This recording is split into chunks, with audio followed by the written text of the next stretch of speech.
Olá, turma, como vocês estão? Tudo bem? Professor Luiz, aula de filosofia hoje. E primeiro nossas dicas de estudo, ok? Procurar um lugar bem calmo, silencioso. Ter perto de você o seu material completo, né? Estojo, caneta, lápis e os seus livros e cadernos, ok? Vamos para a nossa aula.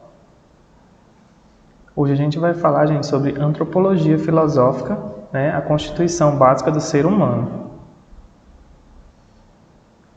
Então a gente vê aí que ela tem as camadas, né? E na camada que está bem centralizada, a gente pode ver aí a antropologia teológica, né?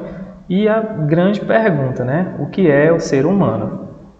A gente vai ter no último quadro a antropologia científica e no primeiro quadro a antropologia filosófica. Então ele diz assim: a antropologia como campo de inquirição humanista e ciência social, né? Compartilhada com a filosofia e com pensamentos religiosos, a mesma questão central, né? Então ela chega nesse ponto. O que é o ser humano? A antropologia filosófica lida com questões existenciais e metafísica acerca da natureza humana. Subdivide essa questão fundamental em vários temas como identidade, pessoa, né? Personalidade, livre-arbítrio e determinismo, constituição humana também, natureza humana, o psique, a mente e outros, né, tópicos que a gente vai estudar futuramente. Então ele diz o seguinte: há de se falar também de uma filosofia antropológica.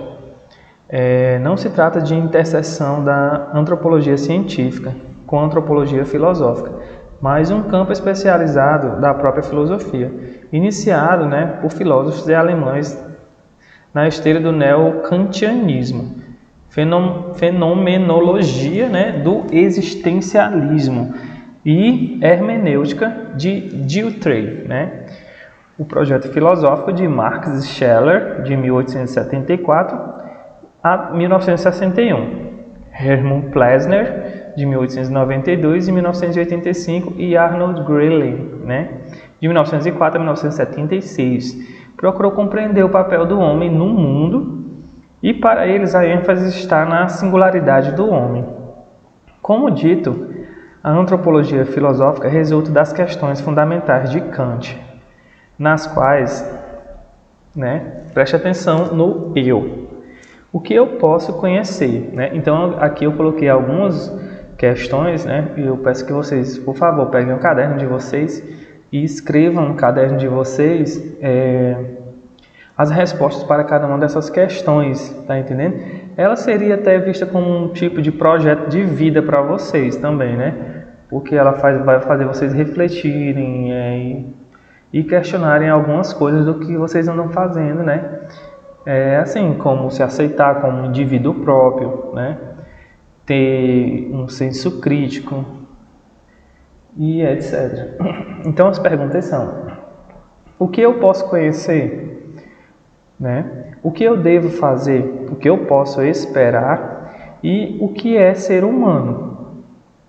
A provocação de Kant do que significa ser humano levou o pensador Königsberg a rejeitar a concepção do homem como um objeto.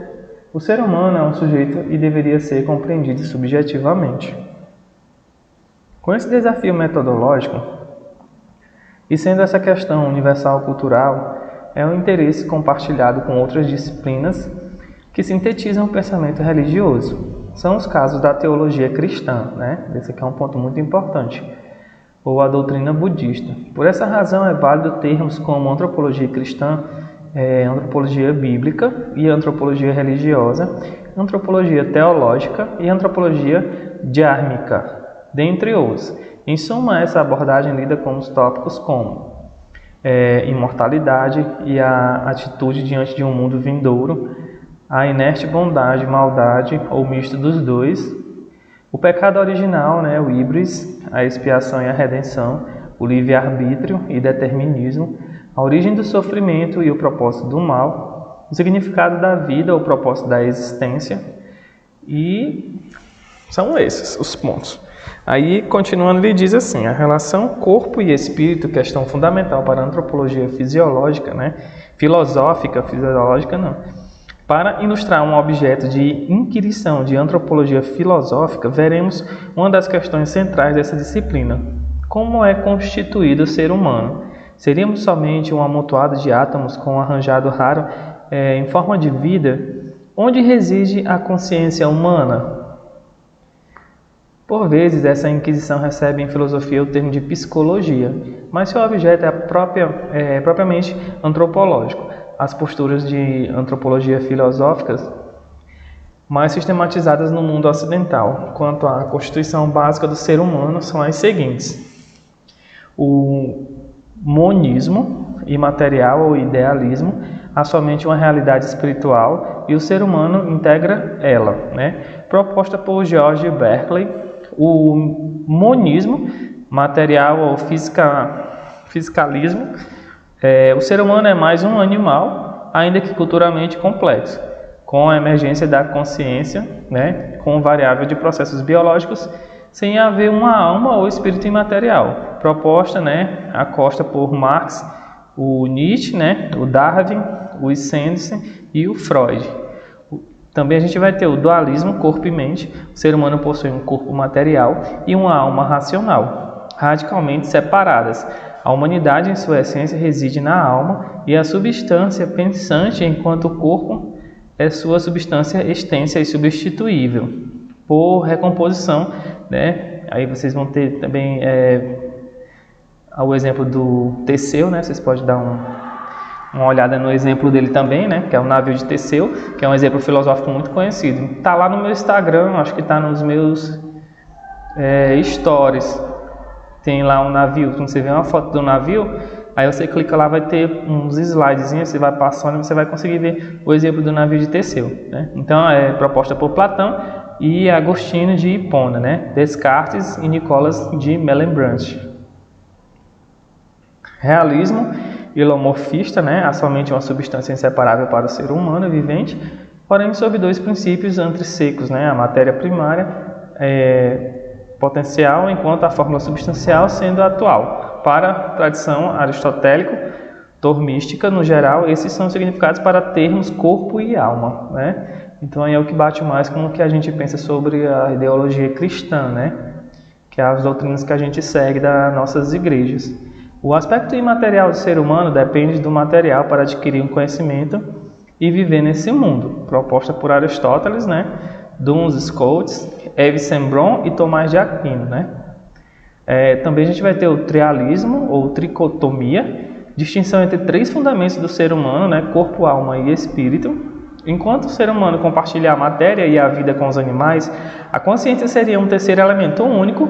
Por vezes o termo alma refere-se à vida e espírito à consciência, mas há pensadores que usam esses termos de modo invertido. É uma concepção eminentemente cristã, derivada de uma leitura literal de Paulo, né? E ele dizia assim, e o mesmo Deus da paz vos santifique em tudo, e todo o vosso espírito e alma e corpo sejam plenamente conservados, irrepreensíveis para a vinda do nosso Senhor Jesus Cristo. Né? E também a gente vai ter no Tessalonicenses, né, 5:23, que ele diz assim: proposta por autores iniciais da patrística, né, como Irineu, Melito de Sardes, Justino Manti, né, Orígenes, bem como por pensadores germânicos como Lutero, o Kierkegaard, né, teólogos reformados do luteranismo no século XIX, né? Então a gente vai ter aí o Tessalonicenses, né, o 5:23, que ele diz essa passagem aí da Bíblia, né? É o mesmo Deus de paz, né? E o mesmo Deus de paz vos santifique em tudo, e todo o vosso espírito e alma e corpo sejam plenamente conservados e irrepreensíveis para a vinda de nosso Senhor Jesus Cristo, né? Então está falando da imortalidade, certo? De crer em Jesus Cristo e você ter, né, a plenitude da sua alma. Também tem o transcendentalismo ou fenomenologia, postula um espírito universal compartilhado por cada ser humano em particular. O aspecto subjetivo, né, do ser humano separa radicalmente dos objetos. Proposta de Immanuel Kant, Ralph Waldo Emerson e Edmund Husserl. Existencialismo. A existência precede a essência. O ser humano existe no mundo, com suas escolhas se define como ser ou essência, proposta por Heidegger, o Sartre e Gabriel Marcel, né? E tem o estruturalismo e a antropologia simbólica. É a realidade humana, né, que reside em plano simbólico. Boa parte inconsciente, o sentido do ser humano é relacional, principalmente moldado mediante as estruturas sociais, relações de poder e teias de símbolos, né, proposta por Cassirer, o Jung, o Lévi-Strauss, o Grant Mitchell for Kant. A posição do ser humano diante de outras criaturas. Outra questão fundamental da antropologia filosófica discute o papel, né, e responsabilidade do ser humano em relação aos outros seres vivos. As acepções religiosas e filosóficas acerca do ser humano tendem a valorizá-lo sobre todos os outros seres. Assim, o Salmo 8. Né? Então, no Salmo 8 a gente vai ter isso daqui, que é falando, né, uma referência sobre a responsabilidade que a gente tem com os outros seres vivos, já que a gente é o ser principal, né, já que somos pensantes, né, a gente usa da nossa capacidade de raciocinar, né, de pensar e poder fazer o que a gente tende por certo e errado, né? E ele diz assim no Salmo 8: Senhor nosso, quão admirável é teu nome em toda a terra, pois pudeste a tua glória, né, sobre os céus. Que é homem mortal? Quem é o homem mortal para que se lembre deles? O filho do homem para que o vistes? Pois pouco menor o fizestes do que os anjos, e de glória e de honra o coroaste.